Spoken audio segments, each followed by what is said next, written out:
into his music as a, let's say, as a teenager. It was Mozart I was obsessed with at that age.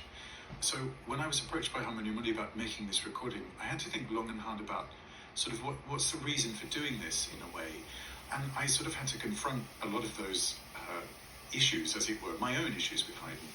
And I think one of the things that helped me a lot was reading about Haydn's working process. And that is that Haydn, we know, really composed at the keyboard.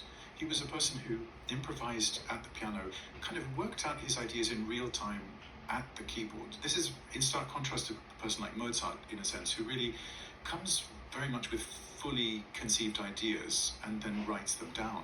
So I had to sort of recalibrate my thinking and sort of capture a sense of Haydn working out in real time an improvisatory approach to the material.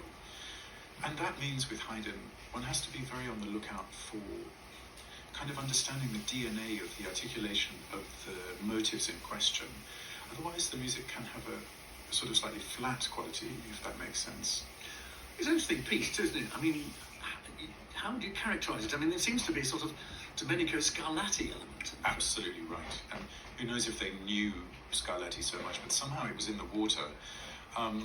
It's funny that Haydn is still kind of figuring out the way sonata form should really function. So the first movement has so many things in it.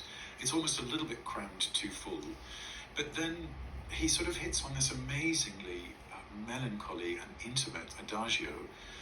And then sort of very orchestrally inspired minuet and trio as well. And then kind of will-o'-the-wisp, light-hearted allegro con molto finale.